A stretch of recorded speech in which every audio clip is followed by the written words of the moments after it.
La révélation du Sinaï, la fête de Shavuot. Vous compterez jusqu'au lendemain de la 7e semaine, soit 50 jours, et vous offrirez à l'Éternel une oblation nouvelle. De vos habitations, vous apporterez 2 pains destinés au balancement. Ce seront les prémices pour Dieu, et vous célébrerez ce même jour.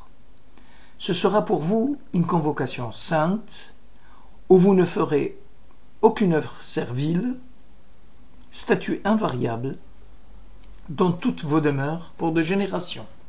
Le Lévitique 23.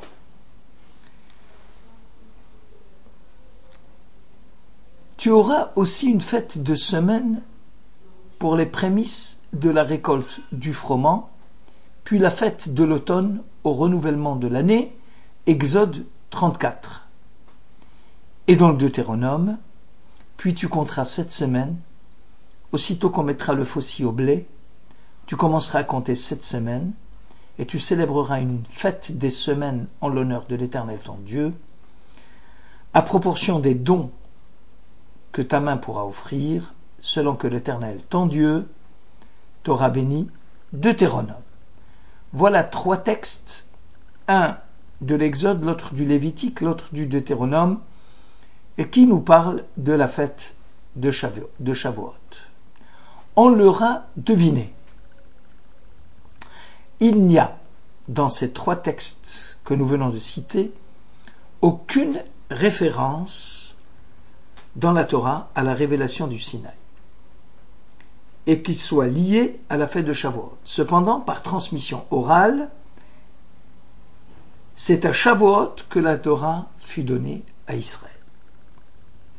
L'auteur de la Hakeda trouve 2 raisons à cette omission. La première, c'est la révélation, étant donné qu'elle fait partie du domaine de l'ineffable. Elle est quelque chose que les mots dits à la Hakeda ne peuvent pas exprimer. Nos catégories ne sont pas applicables à ce qui est à la fois en deçà et au-delà du domaine de la matière et de l'esprit. De la même façon que l'existence de la transcendance n'est pas dénombrée dans les 613 commandements, puisqu'elle constitue le principe premier fondateur de notre foi, et sans l'être suprême, sans le sens de l'ineffable, sans la conscience de la grandeur du Dieu sublime, tous nos actes seraient dépourvus de sens. Il en va de même pour la révélation de la Torah au Sinaï. C'est un concept premier que d'admettre que la Torah et l'événement du Sinaï sont le fait du Dieu unique et de lui seul. Voilà la thèse du Baal à Hakeda. Le Maharal de Prague écrit dans Tiferet Israël: toute personne intelligente sait que lorsque la Bible affirme que le peuple a vu ou entendu la voix de Dieu au Sinaï, elle ne se réfère pas à une perception par l'œil ou par l'oreille, mais une perception prophétique spirituelle. Serait-il concevable que des paroles prononcées par Dieu l'aient été à la manière de la parole humaine? Demande le Maharal. L'essence de l'intuition prophétique du Sinaï n'est pas de saisir ce qui est descriptible, mais d'approuver l'ineffable. C'est seulement à travers notre sens de l'ineffable que nous pouvons avoir l'intuition du mystère de la révélation sinaïtique. Aussi serait-il stupide pour nous de s'avancer vers le mystère de la révélation juché sur des échasses d'une définition préalable. La seconde raison avancée, c'est que l'événement du Sinaï, quelque insaisissable qu'il soit, il reste fécond. Il se reproduit tous les jours. Il devient semence d'éternité. Le temps éternel de la Torah n'est pas une répétition monotone de l'histoire d'hier. c'est un engagement spirituel renouvelé. C'est la raison pour laquelle, quand quelqu'un monte à la Torah, il dit au présent « Baruch ata Hashem, béni sois-tu éternel, noten ha-Torah » qui donne aujourd'hui la Torah. Prenez à cœur toutes ces paroles, disait l'Éternel, par lesquelles je vous admoneste en ce jour et que vous devez recommander à vos enfants pour qu'ils observent avec soin toutes les paroles de cette doctrine. C'est la raison pour laquelle la Torah n'a pas mentionné le temps de la révélation, nous dit le Maharal de Prague, comme l'a fait pour les autres fêtes du calendrier hébraïque. La révélation est un événement passé qui n'est jamais absorbé par le passé, c'est une tentative de réduction de la ligne qui sépare le passé et le présent et qui devient une vision du passé sur le présent. Un autre grand maître du Moyen-Âge, Abrabanel, il souligne que le lien entre la fête de Shavuot et la révélation du Sinaï est simplement fortuit. La fête de semaine est un hymne de louange et de remerciement au Maître du monde au moment de la récolte du froment. La convocation sainte de la fête trouve son origine seulement dans la récolte des prémices, les Bikurim. Or, l'événement du Sinaï coïncide justement avec cette fête. Et ce n'est pas l'événement qui est déterminant dans le caractère sacré de la fête, car la révélation du Sinaï n'a pas besoin de chronologie particulière pour être célébrée. La Torah, comme la prophétie, sont des témoins permanents de la pérennité de l'événement du Sinaï. Celui-ci conservera toujours sa signification, car il demeure comme un motif persistant à cause de ses effets et indépendamment d'eux. L'événement important porte sa signification en lui-même, et notre intérêt pour lui se prolonge longtemps après le moment où il était intervenu. Toutefois, Abrabanel s'intéresse aussi à la symbolique de la fête de Shavuot et relève qu'à Pessah, on offrait un Omer des prémices de la moisson à base d'orge, qui est un aliment destiné au bétail. Et ce n'est qu'à Shabbat qu'on apportait une oblation nouvelle à base de 2 pains faits de farine fine, Shavuot, et cuits à pâte levée, aliment destiné aux hommes. Donc le début de l'Omer est avec l'orge, et la fin de l'Omer à Shavuot, c'est de la farine fine. Quelle en est l'explication? Avant le Sinaï, nous étions un peuple, comme on dirait aujourd'hui, non civilisé. Le Sinaï fut un moment décisif dans l'histoire d'Israël. Israël accepte l'alliance de Dieu, et cette acceptation va affecter la vie de tous les Juifs passés, de tous les Juifs présents et de tous les Juifs à venir. Au 3e mois de l'exode des fils d'Israël du pays de l'Égypte, en ce jour-ci, ils arrivèrent au mont Sinaï. Exode 19.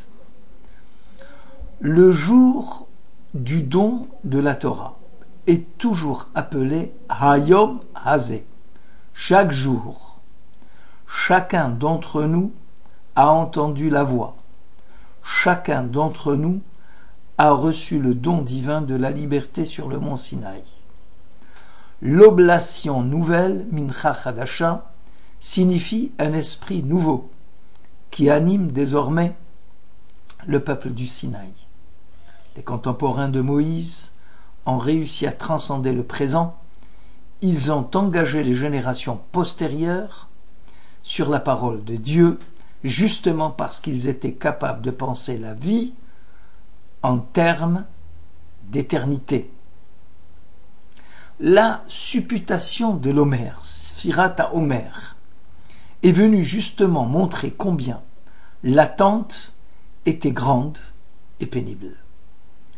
Depuis la première marche vers la purification de notre impureté, de l'Égypte, jusqu'à la dernière marche qui coïncide avec Shavuot, l'élection de ce jour-là est fondamentale pour nous.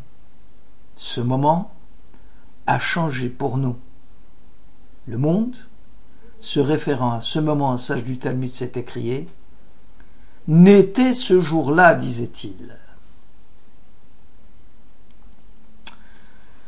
Un auteur contemporain, Rabbi David Tzvi Hoffman, souligne que le Sinaï renferme un double paradoxe. Comment concevoir que l'éternellement caché ait pu se révéler?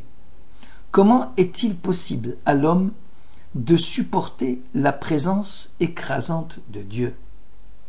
Avec une constance étonnante, la Torah rappelle que la théophanie dont Moïse fut témoin s'est déroulée dans une nuée Anan Va'arafel.